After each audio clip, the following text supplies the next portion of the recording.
Bom dia, classe. Paz seja convosco, tudo bem? Vire lá para a câmera, lá para o nosso querido Vitor, e dê um bom dia. O pessoal está nos assistindo na gravação, está assistindo pela internet, essa aula maravilhosa, tá ok? Continuando com o tema Reino Dividido. Hoje nós vamos falar sobre o Reino do Sul, tá ok? As duas tribos que ficaram pertencendo, sendo governadas pelos descendentes de Salomão, ou seja, da dinastia de Davi. Antes de chegar na matéria, eu coloquei um quadro aqui, uma tabela, no qual nós temos a totalidade dos reis do norte e os reis do sul, ou seja, os reis que governaram Israel e os reis que governaram Judá. Tá ok? Como eu havia falado na nossa aula introdutória sobre o reino dividido, do reino do sul foram governados por 20 reis, todos eles descendentes da linhagem de Davi. Tá? Desses 20, apenas 8 foram bons. Olha lá, nessa tabelinha aqui, ó, que está em preto, foram aqueles que desagradaram a Deus. Ou seja, promoveram idolatria, deram as costas para Deus e outros muitos pecados. Os que estão em verdes foram os que agradaram, né? Que não torciam para o Corinthians Futebol Clube, que eram tudo gente boa, né? Não faltava nas aulas. Não sei porque a turma não deu risada, acho que só tem corintiano aqui. Vamos lá. Então, os que estão em verdes foram os bons, que totalizavam 8 reis. E os em vermelhos foram os que começaram até bem, depois pisaram na bola, desviaram do caminho. Então, destaque, os que estão em verdes, ó, Asa, Josias, Josafá, Ezequias e os que começaram bem, olha lá, Joás, depois desviou-se de Deus, Uzias começou bem, Amazias e o próprio Jotão. E lá em cima, lá, até o Salomão está em vermelho, né? Já começou bem, depois pisou na bola. Tá ok? Esse material depois eu deixo disponível para o Vitor. Vocês vão ter acesso. Estou em outra tela aqui, não estou me enxergando. Agora sim. Muito bem. Reino do Sul, no capítulo 10 do nosso livro, página de número 117. Tá ok? É a primeira parte que trata do Reino do Sul. O Reino do Sul foi, após a divisão, que foi mais longo, mais longevo, né? Ele durou do ano 930, o ano da divisão, após a morte de Salomão, mais ou menos 930 a.C., né? Lembrando que as datas são sempre aproximadas. Não dá para ninguém falar com razão, não, foi tal data, eu lembro lá do jornal o que aconteceu no dia. Ninguém estava lá para conferir, né? Sempre baseado nos achados arqueológicos, nas datações arqueológicas e os paralelos históricos.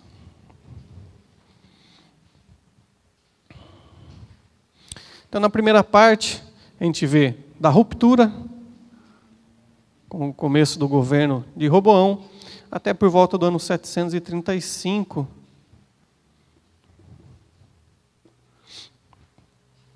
no governo de Jotão. Tá ok? Muito bem. Nesse primeiro período, começa o governo de Roboão, o qual ele tem muitas guerras, pois já na morte de Salomão, aqueles aliados políticos, muitos deixaram de pagar tributo a Israel, em especial ao Reino do Sul, a Judá, e se rebelaram contra. O próprio Egito atacou Judá, Edom e Moabe levantaram-se e atacaram várias vezes. Então Roboão ele tinha que lutar contra o Reino do Norte, que havia se rebelado, as 10 tribos, e contra as nações que antes eram aliançadas com seu pai Salomão. Então, Roboão não teve muito destaque, não teve muito atitudes que fizeram render homenagens a ele, tá ok? Além de ser duro, não ouvir a voz de Deus, não tentar governar o povo de uma maneira justa, então ele não recebe muita honra, muito destaque.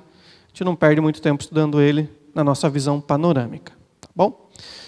Depois dele, Roboão teve seu filho chamado Abias, o qual faleceu, o qual teve Asa, que foi um rei de certo destaque, que ele temeu a Deus e começou a promover algumas mudanças dentro do Reino do Sul, do Reino de Judá, fortalecendo a fé em Deus e teve um papel de destaque militar muito grande. Tá, ok? Houve uma revolta do reino dos etíopes, da Etiópia, que ficava e fica até os dias de hoje, né? Abaixo do Egito. Geralmente, algumas vezes, no Antigo Testamento é chamado de terra de Cush, tá? Ou em algumas versões pode ser que apareça Cus. Não tem a ver com o cuscuz. Onde uma rebelião, uma revolta, liderada por Zerá, que contratou muita gente, mas é muita gente, mercenários, para atacar o reino de Judá. Eles subiam pela região do Egito em direção ao sul de Judá, região dos desertos. Ok? Região do chamado Negueb, que tem o mesmo nome até os dias de hoje. E Zerá, com essa grande multidão, um exército mais de 10 vezes maior do que o exército de Judá, foi em direção contra os exércitos do reino do sul, de Judá. E Asa invocou a Deus e Deus deu um livramento para ele. Tá, okay? Algumas versões aparece o número dos mercenários que foram com Zerá com cerca de 1 milhão de pessoas. Está certo isso, Tiago? Não sei. Mas se deu um número dessa magnitude, com certeza foi um número bem superior ao exército de Asa. É gente para dar com pau. Tá, ok? Então ele promoveu algumas coisas, no sentido de chamar o povo de volta para Deus. Teve um destaque militar, principalmente com esse evento na luta contra Zerá, ou etíope, no qual Deus concedeu uma vitória com um exército muito menor. Ele venceu a Zerá, ou etíope. Se não me engano, está no primeiro livro de Reis, capítulo 14, se não estiver enganado. O próximo rei que tem destaque é Josafá. Esse sim. Esse já foi um camarada melhor. Também temeu a Deus, assim como Asa. Tá, ok? Porém, o Josafá, ele promoveu algumas reformas religiosas dentro da nação de Israel. Ele incentivou a adoração a Deus, incentivou a celebração da Páscoa, incentivou a adoração a Deus no templo, e ele teve sua vida, seu governo, marcado por sempre, dentre seus feitos, a maior parte foram positivos. De 100% das suas atitudes, mais de 90% estavam positivos em acordo com a vontade de Deus. Então, por isso que ele foi considerado um dos reis bons, um dos 8 reis bons. Então, vamos lá. Josafá, o que ele faz? Ele promove a adoração a Deus.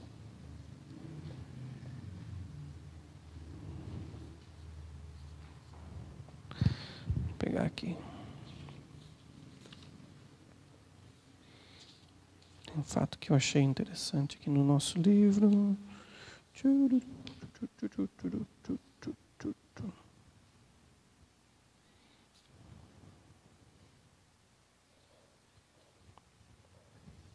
Tá.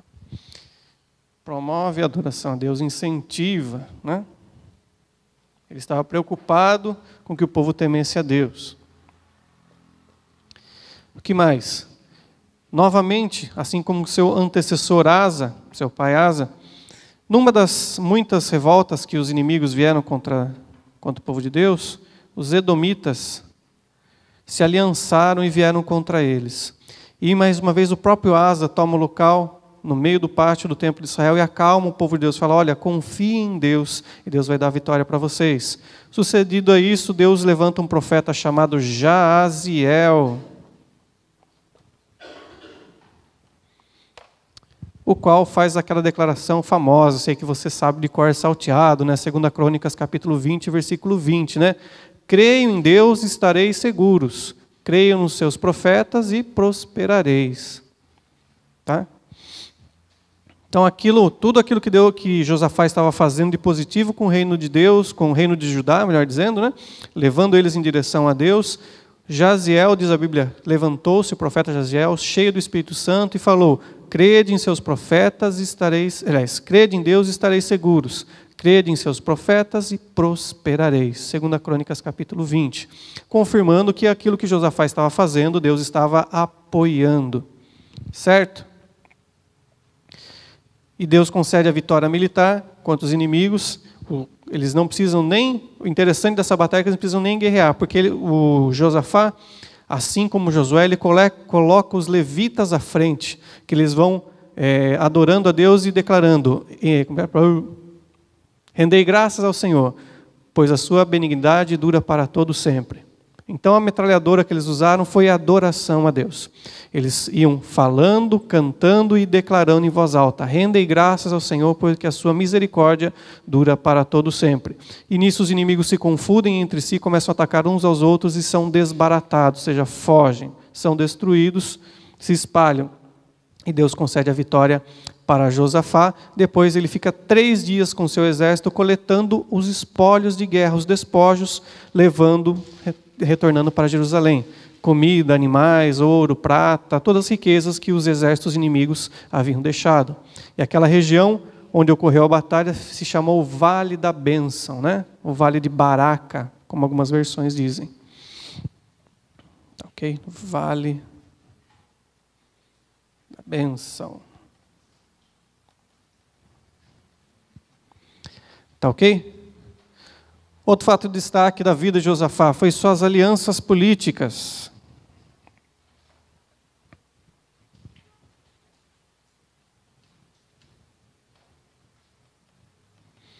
Enquanto ele estava governando no Reino do Sul, quem governava no Reino do Norte era Acabe, aquele mesmo camarada. E ele faz uma aliança.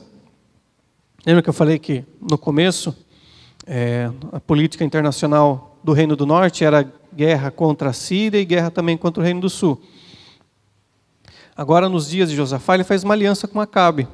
E essa aliança é selada, fechada com o casamento, mais um casamento.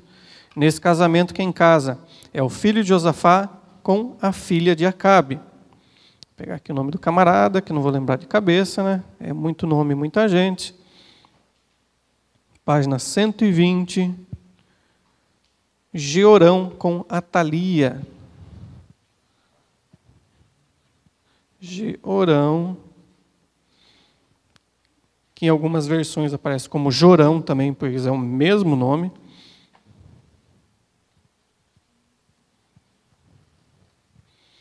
Atalia, ou Atália, ou seja lá como se pronuncia esse nome.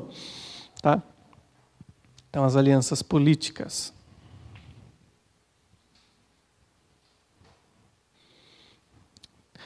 Quando ele faz essa aliança política, estabelece uma relativa paz entre o Reino do Norte e o Reino do Sul, no qual os dois não se atacam mais, não precisam ficar defendendo, são restabelecidas fronteiras, né? Ou seja, o território que o Reino do Norte havia tomado é devolvido para o Sul e assim vice-versa. Porém, essa aliança política que ele faz pesa os 10%, que lembra que eu falei que ele, no totalidade, foi 90% bom? Porém, desses 10% que ele é considerado um rei ruim, que Deus falou, isso aqui você pisou na bola. Isso é comprovado por 4 profetas que falam contra Josafá, devido a essa aliança. O primeiro deles é Micaías. Depois o profeta Jeú. Então você já vê que Jeú era um nome comum naqueles dias. Eliezer e o próprio profeta Eliseu.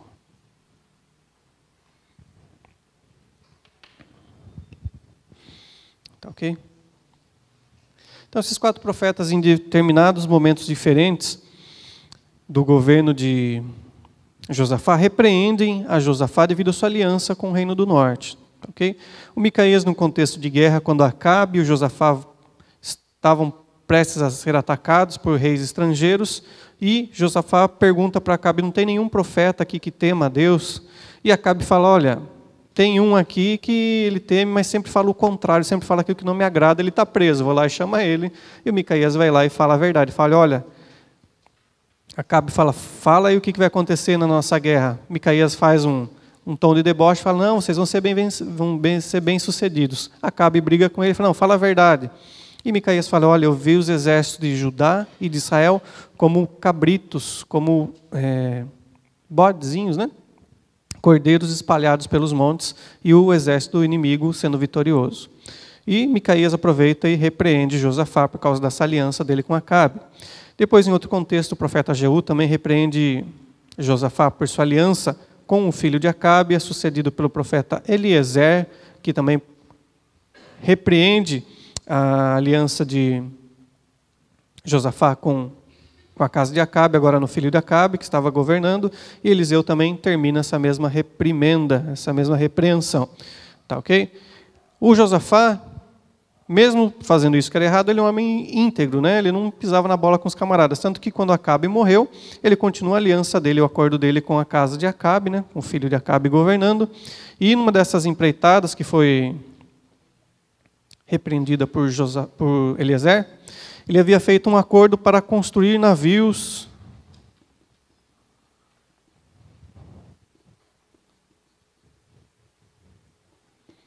em direção ao Golfo de Acaba, continuando aquelas expedições, incursões comerciais que Salomão já havia fazendo nas montanhas de cobre, estanho, que eles havia lá e retirava, trazia animais, especiarias, que a gente falou na aula de Salomão, que eu sei que está fresquinha na sua memória, né? Sei que você lembra, até que eu falei que Salomão trazia macaco lá da costa leste da África, você ficou empolgado, falou, que legal, já tinha macaco naquela época. Com certeza que não. Vocês não lembram nada disso. Vamos lá. Nessa empreitada, Eliseu havia profetizado contra, e tanto que o intuito dela foi mal sucedido.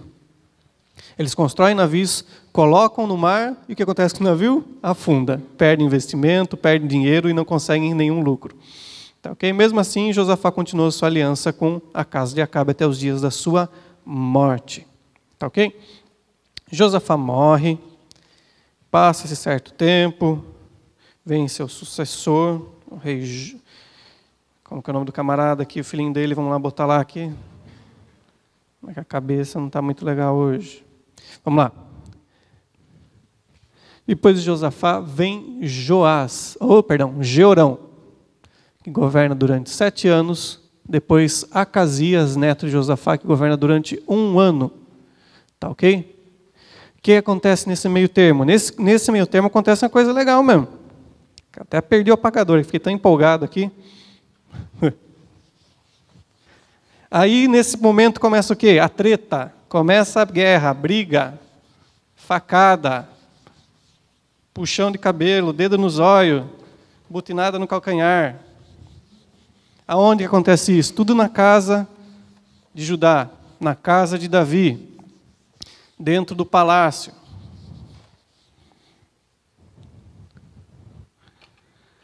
Vamos lá. Vou pegar aqui meu super laser pointer. Morre Josafá, um rei íntegro que temia Deus, apesar daquela mancadinha da aliança, correndo do norte. Sobe ao governo seu filho Jeorão, foi um péssimo rei. Depois Acasias, neto de Josafá, filho de Jeorão, que foi pior ainda, tanto que ele governou apenas 1 ano. Tá ok? Se eu não me engano, a Bíblia diz que ele foi... Quando fala da morte dele no livro de Crônicas, segundo o livro de Crônicas, fala que ele foi sem deixar saudades de si. No livro de Crônicas sempre vai... Volta, laser. Volta. Acabou a pilha. Foi-se embora. Até o laser dele não deixou saudade. Vai embora. O livro de 2 Crônicas, ele vai falando, após a morte de cada rei, ele fala, olha, ele foi um rei bom e queimaram incenso para ele. Foi um rei mais ou menos e o povo celebrou tal, a morte dele. Tem uns que celebram assim, que legal que morreu. Mas Acasias, diz a Bíblia, que foi tão ruim, tão péssimo, que foi embora sem deixar de si saudades. Ou seja, o povo não fez nenhuma homenagem para ele. Morreu e acabou. Imagine uma pessoa morrendo e no velório não tem ninguém, não tem nem 4 pessoas para segurar o caixão. Então, mais ou menos isso daí. Depois é sucedido por Joás, ou seja, depois de Josafá, o único rei que vai ter destaque vai ser o seu bisneto, chamado Joás. Tá, ok? Joás, como que se dá o governo dele, ele ser entronizado? Dá-se no meio essa briga que eu falei, essa guerra dentro da casa. Vamos lá, então a gente estava lá em Josafá. Aqui Acabe. Aqui Jeorão. Que é casado com Atalia. Aqui Acasias. E aqui Joás. Muito bem. Com a morte de Jeorão, sucedeu Acasias, que foi o rei tão ruim que governou por 1 ano e não deixou de se saudades. Quando morre Acasias, fica um vácuo, fica um vazio no trono. Por quê? Joás tinha apenas 7 anos de idade. O que acontece? Então, Atalia, no melhor estilo Shakespeare, Game of Thrones, ou qualquer outro livro parecido, né, literatura parecida, ela vai e toma o poder. Quando ela toma o poder, ela mata os seus filhinhos e seus netinhos, só sobrando Joás. Porque Joás foi escondido pelo sacerdote chamado Joiada. Por quê? Joiada era casado com uma meia-irmã, porque a meia-irmã de Acasias. Que rolo, Tiago, era assim mesmo. A Bíblia mostra todos os defeitos do ser humano, ela não esconde nada. Não passa uma imagem de boa gente, não fala a verdade nua e crua desde o erro de Adão e Eva. Então Atalia usurpa o trono, toma o poder, mata todos os descendentes reais, ficando apenas Joás, que foi escondido pelo sacerdote Joiada. Joiada guarda o menino vai crescendo. Por volta de 13 anos de idade, eles conseguem tirar Atalia do poder, faz uma aliança com os sacerdotes e com os principais do povo, da tribo de Judá e da tribo de Benjamim, ou seja, o reino de Judá, e derrubam Atalia do poder. Atalia é morta e agora Joás começa a governar com 13 anos de idade, sendo aconselhado por Joiada e pelos conselheiros. Ele promove, durante esse vácuo aqui, ocorreu o quê? Destruição do templo. Derrubaram tudo? Não. O templo ficou largado. Ficou sem cuidado, sem pintura, sem porta, sem utensílios.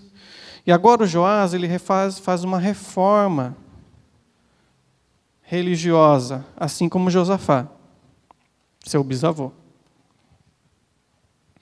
Então, agora no Reino do Sul, a gente vai ver esse ciclo também que ocorria lá na época do juízo. Então, o povo está adorando a Deus com um rei bom, depois aquele rei bom morre, seus sucessores estão ruins, passam pelo vale, são atacados, são destruídos, há idolatria, há falta de religiosidade, depois começa a surgir um rei bom, volta o povo a adorar a Deus, depois aquele rei bom morre, e ficam nessa oscilação. Rei bom, rei ruim, rei bom, rei ruim, rei bom, rei ruim, rei bom, rei ruim, cativeiro. Mais ou menos. Semelhante ao 5S, né? Só que dessa vez ele acabou. Acabou. Aqui você põe aqui e vira um círculo, né? Você põe aqui as senoides, vira aquele círculo do 5S. Aqui não, foi lá e tangenciou, foi embora para nunca mais voltar.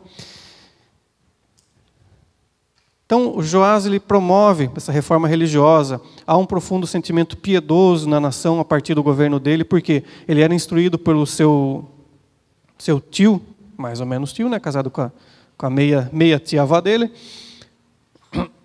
que aconselhava, e eles promoveram a reforma religiosa, piedosa na nação de Judá. Eles buscavam a Deus, temiam a Deus. O povo traz ofertas para a reconstrução do templo, o templo reinaugurado, e adora a Deus. Porém, Joás, quando estava forte, ele governou por cerca de, vamos lá, cadê? 40 anos. Então, quando estava já na terceira década do seu reino, ele se revolta, Joiada falece, né?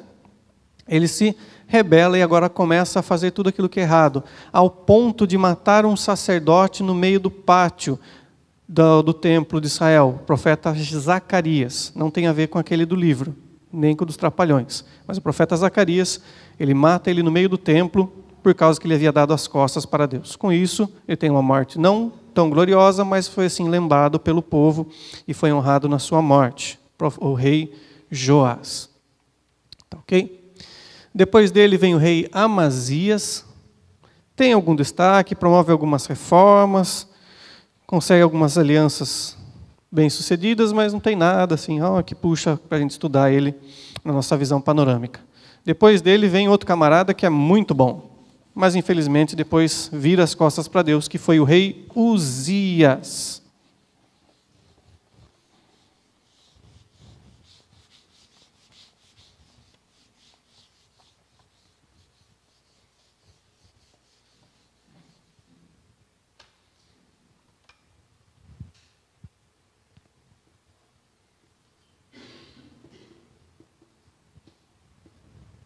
Uzias.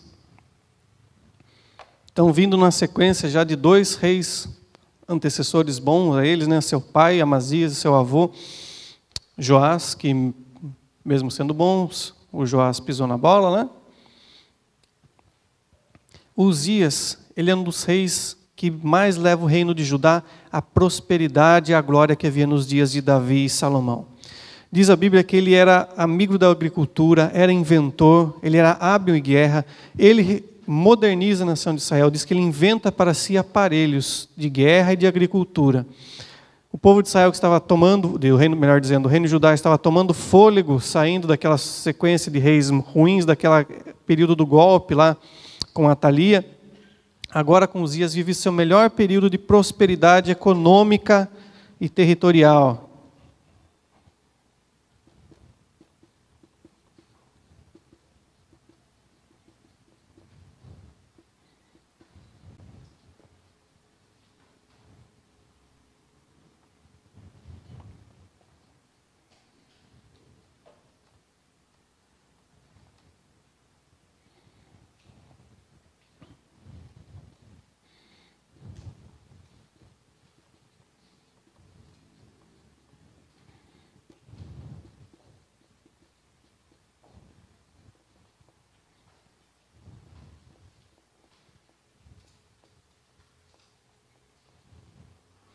Tá ok?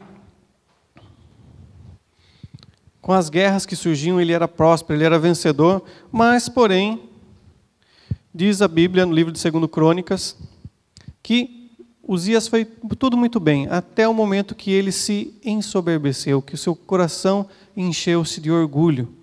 E daí ele desprezou a Deus. Eu sei que você leu e respondeu a pergunta, você sabe, né? Ele pecou contra Deus de qual forma?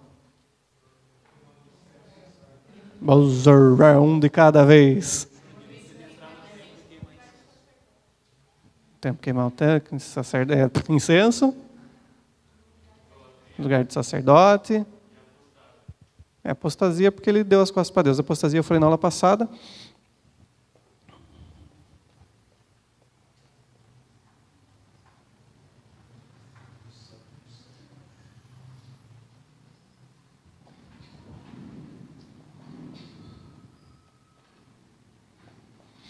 Desviar, afastar, dar as costas, né? Então ele foi próspero, Deus abençoou ele até o momento que ele se ensoberbeceu, e como vocês falaram e responderam no questionário, ele foi ao templo, entrou no templo e queria fazer o quê? Queimar incenso no lugar do sacerdote, ou seja, ele desrespeitou a autoridade sacerdotal. Era a mesma coisa que ele falasse: não preciso de você para nada. Chegar para o pastor e falar: não preciso de você, já sei tudo, já, e para de falar besteira aí, seu velho, cala a boca. Revolta total. Rebelde sem causa. E ele vai, e nesse momento, quando ele está com o incensário na mão, diz a Bíblia que uma lepra brotou na sua testa. Os sacerdotes que estavam lá dentro pegaram ele e empurraram ele para fora. Ele cai em si, percebe a besteira que havia feito, percebeu a lepra na sua testa e volta para o palácio. E diz que ele vive até o final da sua vida num quarto separado do palácio, ou seja, um puxadinho no palácio. Viveu excluído, recluso. Como a lepra era uma doença, naqueles dias, era de vergonha social. Havia e ainda muitos tipos de lepra, né, até os dias de hoje, mas era praticamente, havia um medo do contágio. Então era uma doença que excluía a população. Você vê no livro de Levítico, o leproso devia ser separado, tá ok? Quando ele estava leproso, se ele estava numa região e estava passando alguém perto, ele deveria cobrir os bigodes e gritar: leproso, leproso. Imagine só, de repente, você está doente e uma pessoa vai passar perto de você. Por causa disso, para não contaminar a pessoa, por causa das leis sociais, você tem que gritar: estou com virose, sou corintiano.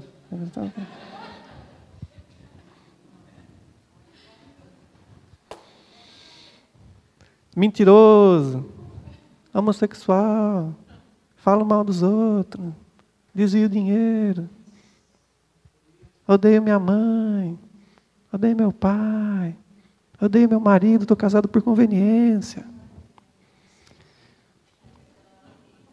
Então a lepra era assim, era tratada dessa maneira. Por isso que você vê quando Jesus ele vai e toca no leproso na passagem dos evangelhos. Ele vai e quebra os paradigmas, os modelos sociais estabelecidos. Pois a lei mosaica separava para que houvesse uma purificação. Lembra que o livro de Levítico mostrava as maneiras como o povo poderia viver próximo a um Deus santo.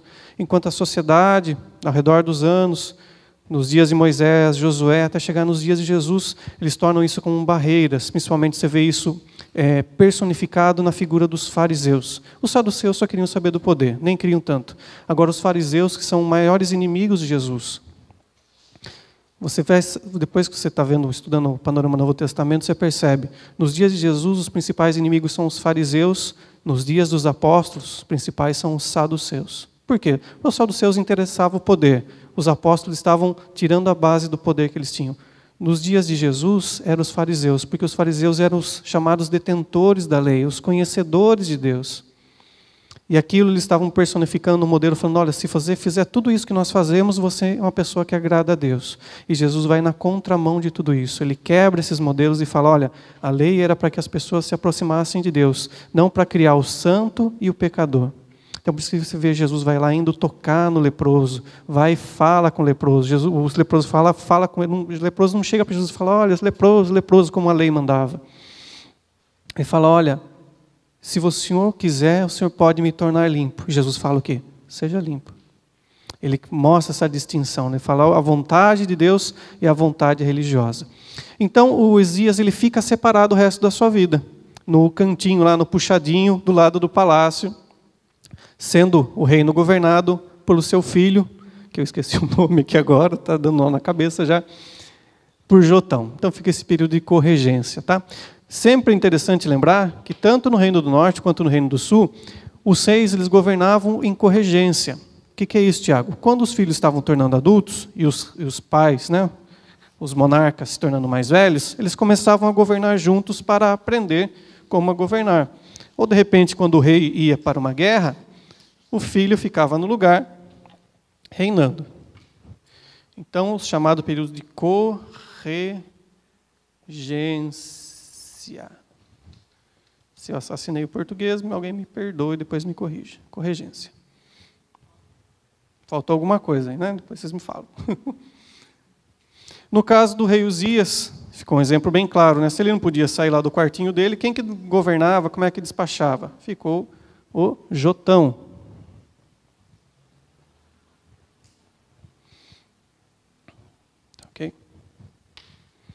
E com isso encerra a história de Uzias. Ele começa bem até que seu coração se ensoberbeceu. Ele pensou que poderia fazer tudo da sua maneira e com isso ficou leproso e viveu o resto da vida isolado no quartinho.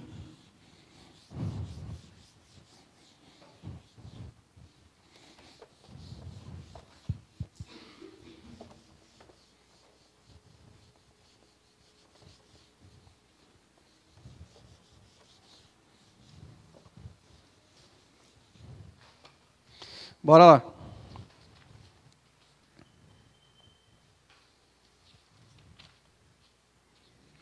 Capítulo de número 11, página 127.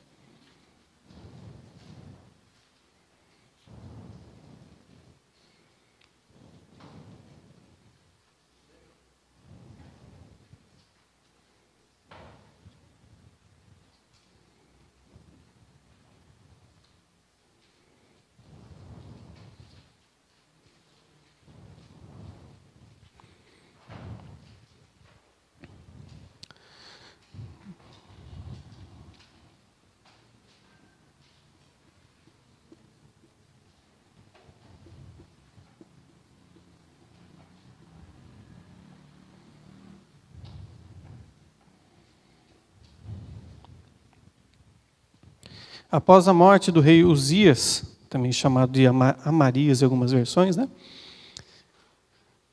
Aliás, em algumas versões, depois é sucedido por Jotão, que foi um rei que governou, começou a governar bem, depois ele também desviou-se de Deus.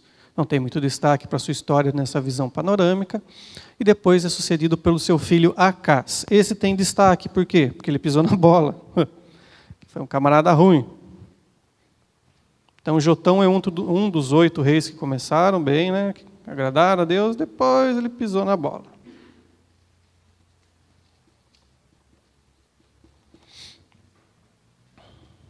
Acas ele tem destaque. Por quê? Ele promove a idolatria.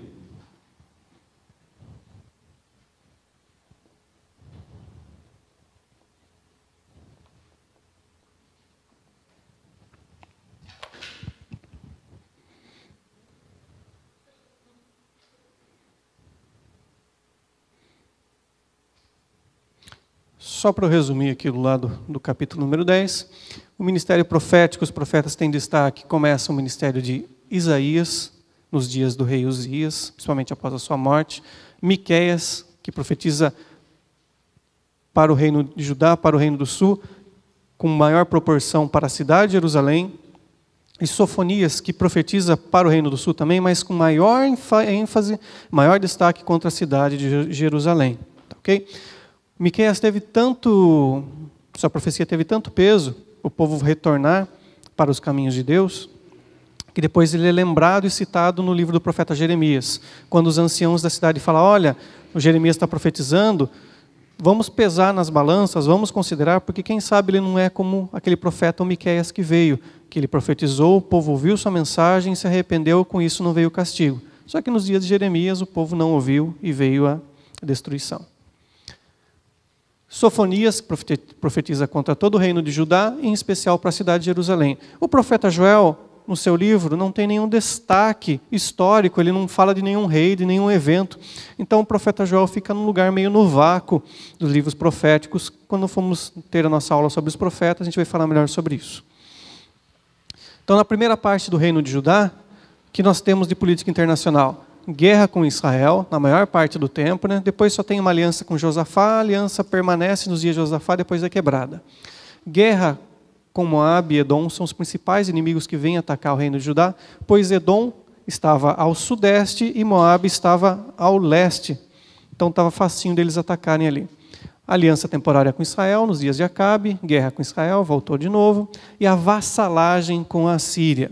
Então, agora nos dias de Acaz, por causa da guerra com Israel, com o Reino do Norte, que havia se renovado, voltado a haver guerra, cidades do Reino do Sul haviam sido tomadas, pessoas haviam sido levadas cativos do Reino de Judá para o Reino do Norte, Acaz faz uma aliança com a Síria para combater o Reino do Norte, que havia se aliançado com os sírios. Então, o Acaz, ele tem uma guerra. Deu nó na cabeça. Vamos voltar.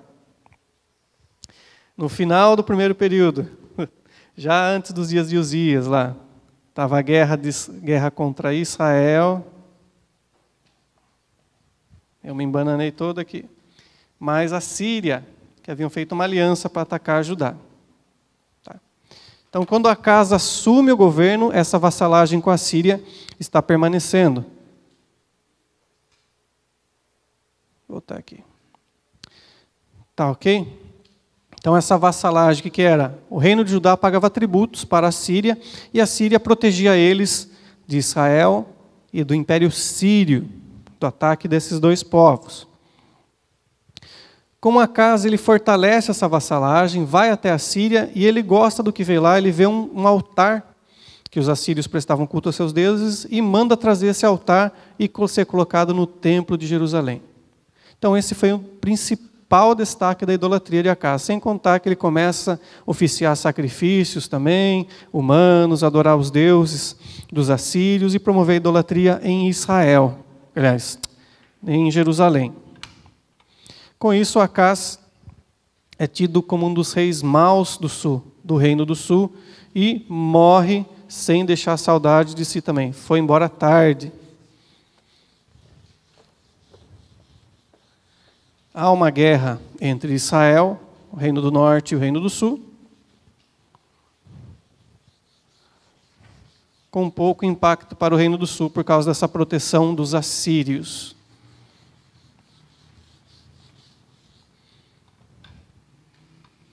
Agora um rei bom que teve destaque, um rei chamado Ezequias.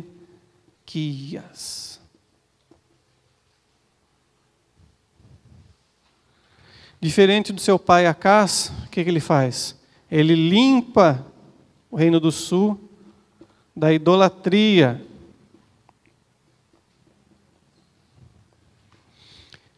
Assim como nos dias de Samuel, ele promove o ensino da lei de Deus. Ele estabelece sacerdotes, levitas e outras pessoas para ensinarem de cidade em cidade. Faz um circuito, assim como Samuel, que eles rodavam e iam ensinando a lei de Deus. Nos dias de Acás, Acás tirou o altar do sacrifício, detonou o templo.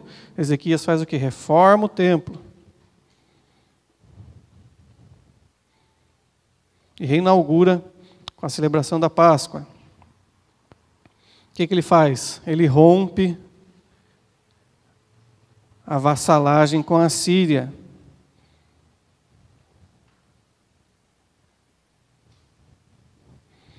Ok? Deus achou tanta graça nele, achou ele tão temente, que Deus deu uma profecia, falou, daqui tantos anos vai vir alguém camarada, que ele vai destruir toda a idolatria, um descendente seu, e vai me agradar totalmente.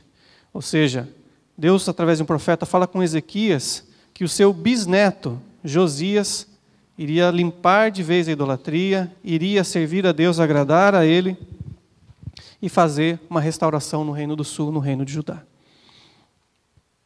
Tá, ok? Então, mais conhecido Ezequias por causa daqueles 2 episódios, né?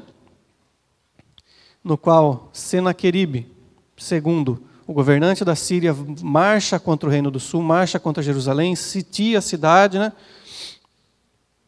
E estão ao redor da cidade, a população está dentro das muralhas de Jerusalém, eles começam a falar em hebraico para que o povo ouvisse e entendesse aquelas ameaças, falam para Ezequias se entregar, se render, para ele não confiar em Deus, e falar, olha, no que o Deus de vocês, Jeová, é melhor do que os deuses da Síria, o deus Rimon e não lembro o nome lá dos camaradas lá. Pois os sírios confiaram nos seus deuses, os egípcios também confiaram, e nós, assírios, derrotamos eles. Ezequias está enganando vocês, não creiam em Ezequias nem no Deus de vocês. Daí Ezequias vai diante do templo, apresenta a sua oração numa forma de uma carta, Deus ouve a ele, o profeta Isaías já tinha um ministério bem ativo nesses dias, fala com Ezequias, Ezequias é animado, Deus promete destruir os assírios, você sabe, depois, naquela noite, Deus destruiu cerca de 185 mil homens do exército assírio. E depois o povo de Israel, o povo de Jerusalém, só saiu no dia seguinte para coletar os despojos. Pegar riquezas, prata, ouros, animais, comida. Ok? Também ele fica famoso pelo episódio da doença, né? Ele está doente, o profeta Isaías vai lá, ora por ele, coloca um emplasto de figos. Também ele está na sua casa, no palácio, o profeta Ezequias vai lá, e o profeta Isaías vai lá e faz uma profecia para ele, fala, olha, Deus vai, arruma a sua casa que o Senhor vai te levar, você vai falecer. Ele vai lá no seu quarto, começa a chorar, vira para a parede, fala com Deus, Deus manda o profeta voltar, o profeta fala, olha, Deus vai acrescentar mais 15 anos nos seus dias. E vários sinais que aparecem no profeta Ezequias. Estão relatados tanto em 2 Reis, quanto no 2º livro de Crônicas, quanto no livro do profeta Isaías, entre o capítulo 36 e o capítulo 39. Como todo ser humano, ele tem uma pisada na bola, que foi o que sucedeu, o que ocorreu, a questão do fator dele morrer. Após a vitória contra os assírios, uma embaixada dos babilônicos vai até Jerusalém, e Ezequias, como diz aqui em Sorocaba, escancara tudo, arreganha, mostra o que tem, o que não tem, a riqueza, o poder, mostrando assim, em vez de falar, não, nós temos tudo o que Deus tem nos dado. Não, ele mostrou o seu poderio, a sua riqueza, a sua capacidade, para os babilônios, os emissários babilônicos, falaram, que ele tem poder, que legal, tal. Então o profeta Isaías foi lá e falou, depois que você morrer, vão vir aqui e vão detonar. Você mostrou o que não devia ter mostrado. Tá ok? Ezequias morre e deixa muitas saudades de si. O povo gostava muito dele, por tudo que ele tinha feito pelo reino do sul, reino de Judá, e ele é sucedido por o seu filho, chamado Manassés.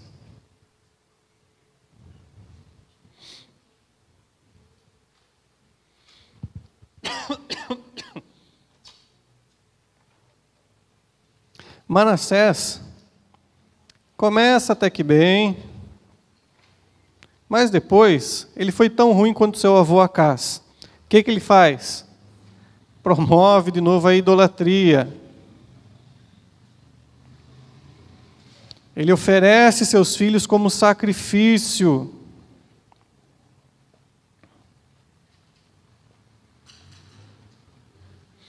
Ele cultua e promove os deuses de Moabe, Edom, Moloque, Quemos. Ele fecha o templo.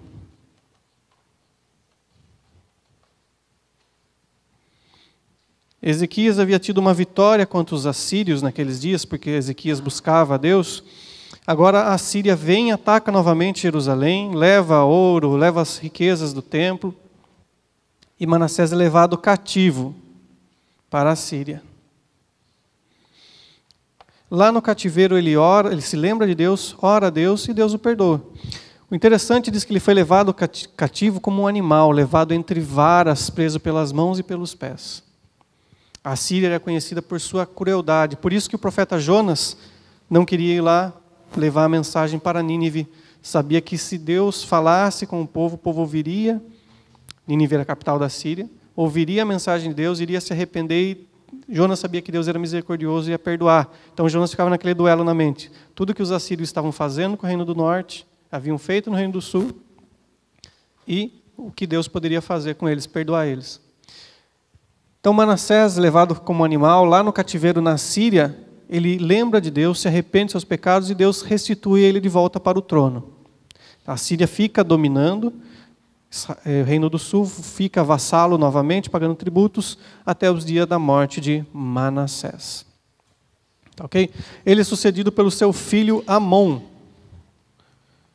Amon, camarada que não fedeu, nem cheirou. A única coisa boa que ele fez foi ter o filho chamado Josias. Esse sim.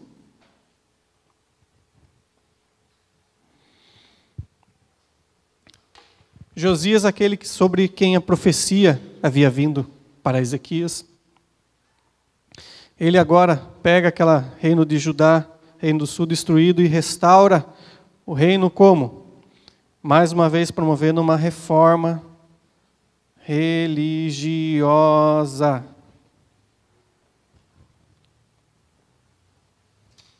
Ele abre o templo, reforma o templo. Promove as festas, sacrifícios. Diz que nos dias dele, na inauguração do templo, foi a maior Páscoa que houve, desde os dias que Israel saiu do Egito. Então, os escritores falam que não houve uma celebração da Páscoa tão grandiosa, tão participativa do povo, conforme ocorreu nos dias de Josias. Não fala nem nos dias de Davi. Fala, olha, a maior que ocorreu desde que Israel saiu do cativeiro egípcio.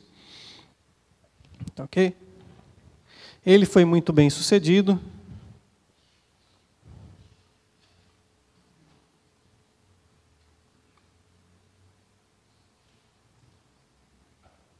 Foi próspero. Não havia mais, nos seus dias, a ameaça das 10 tribos do norte, né?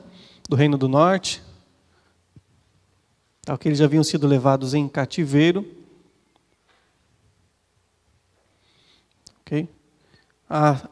O Império Assírio não ficava atacando mais eles ali, estava um reino próspero e calmo. Ele promoveu a limpeza da idolatria da cidade, queimou os altares que Manassés e seu trisavô Acás havia colocado sobre a cidade. Mais uma vez, assim como seu bisavô Ezequias, ele promove o ensino da lei de Deus.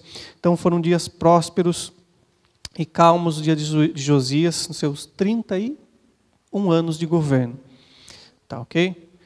Com isso, cumpria a profecia de Isaías para o rei Ezequias. Fala, olha, deixa eu passar. Depois dos seus dias, você vai morrer, o reino não vai ser tirado da sua mão, mas vai vir um dia que os babilônios vão vir e tomar tudo isso que você mostrou para eles. E chega esse período. Eu perdi a caneta, achei a caneta aqui. Após a morte de Josias, é sucedido por 4 descendentes seus. Jeoacás,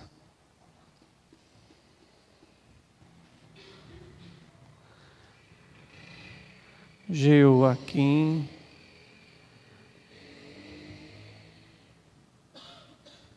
cujo nome era Eliaquim, Joaquim,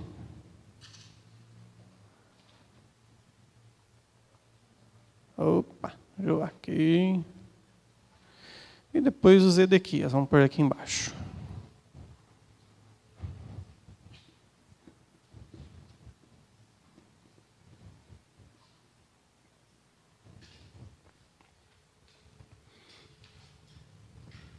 Também chamado de Conias.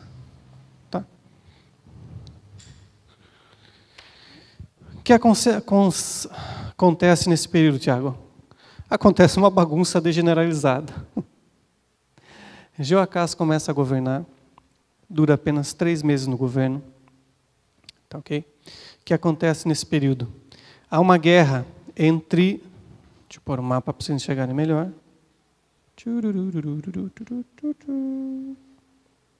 Está no outro lá.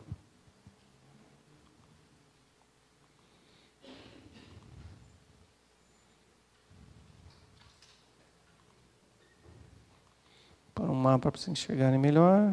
Já vamos encerrar a nossa aula.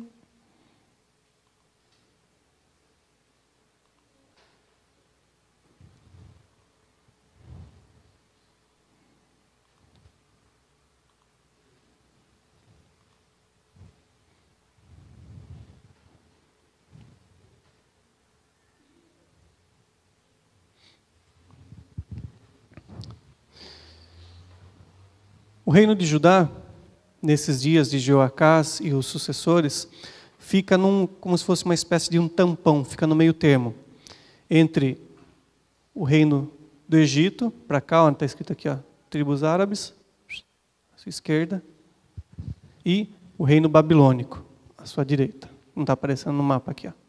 Embaixo, olha onde está tribos aramaicas, para o lado direito, o reino babilônico.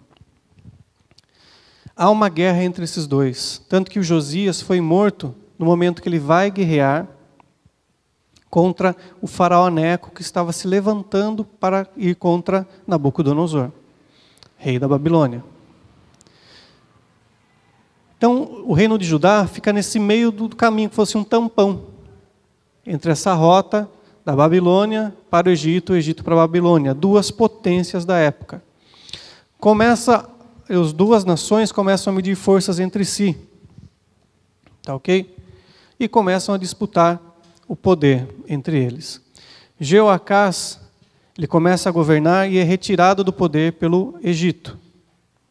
É colocado no poder Jeoaquim, cujo nome é mudado para Eliaquim. Começa a governar, governa cerca de 7 anos, se eu não me engano. Vou pegar outro mapa ali.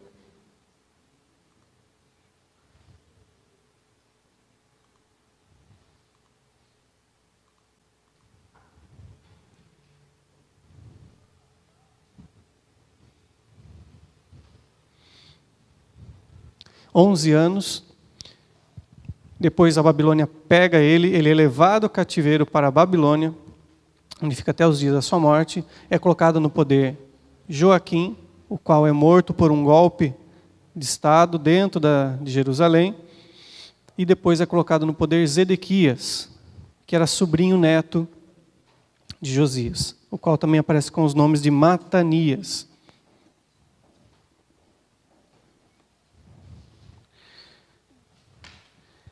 Nos dias de Eliaquim ocorre a primeira invasão do Império Babilônico para Jerusalém, no qual eles levam cativo o rei, a família real, levam um camarada chamado Daniel, vocês lembram bem dele, né? Levam parte dos artesãos, levam os amigos de Daniel, tá ok? Depois fica nesse impasse, esse período, até os dias de Zedequias, no qual por mais 2 vezes Babilônia vai e ataca Jerusalém por causa da rebelião. O Reino do Sul, com a capital Jerusalém, fica vassalo da Babilônia. Então ele tem que pagar tributo, pagar imposto e obedecer à lei que a Babilônia coloca. No caso, Nabucodonosor, o rei. Nos dias de Zedequias, eles ficam nessa briga, no impasse. Ele obedece, depois desobedece. Obedece, depois desobedece. E faz tanta besteira, mas tanta besteira esse camarada, mas tanta besteira, que tipo, ele acaba de fazer algo certo, depois ele vira as costas no mesmo dia e faz o que é errado. Num momento, quando Babilônia estava cercando, o exército babilônico cercando Jerusalém, ele havia feito escravos os próprios habitantes de Jerusalém, os mais pobres. O profeta Jeremias vai lá e fala para ele, fala, solte eles, os cativos, os escravos. Ele vai e solta. De manhã, no dia seguinte, fala que besteira, a gente perdeu a mão de obra. Então ele vai lá e manda escravizar de novo o povo. Um camarada tão ruim, tão ruim, tão ruim. No final da sua vida, Jerusalém está sitiada, ele busca apoio no Egito. O Egito não consegue ajudá-los na guerra contra os babilônicos. Ele faz um buraco na parede e foge com sua família e sua corte. Nesse momento que ele está fugindo, o exército de Nabucodonosor captura ele, leva ele para uma cidade da Síria chamada Ribla, que estava ao norte. Nabucodonosor estava com sua corte ali, tá ok? Porque eles haviam guerreado, dominado a Síria e estavam partindo para guerrear contra o Egito. Ele pega Zedequias, passa a faca no pescoço dos seus filhos, degola, mata os seus filhos na frente dele e depois fura os seus 2 olhos. E leva Zedequias cativo para a Babilônia, cerca de 1000 quilômetros andando a pé. Com a última imagem que ele tem na sua visão, são dos seus filhos mortos diante de si. Então Zedequias é o camarada do Reino do Sul, que foi acho que um dos piores, um camarada traste. Tanto que essa profecia dele, indo cego, levado para o cativeiro, foi profetizada por Ezequiel, que já estava lá na primeira vez, foi levado cativo lá por Nabucodonosor, nos dias de Jeoaquim. Com isso, com a derrota, com essa levada de Zedequias, ocorre a terceira invasão, é a mesma época da terceira invasão da Babilônia, no qual, além de eles levarem o restante dos habitantes cativos, deixarem os mais pobres, eles já tinham levado parte do tesouro do templo, agora eles destroem o templo, destroem as muralhas de Jerusalém, ateiam fogo na cidade, deixando apenas os mais pobres que habitavam no campo. Ou seja, Jerusalém, a capital do Reino do Sul, está destruída, não há mais Reino do Sul. Com isso, eles passam cerca de 70 anos no cativeiro babilônico. Sobre o cativeiro babilônico, é assunto para a próxima aula. Tá ok? Deus abençoe vocês. Tchau. Bom descanso.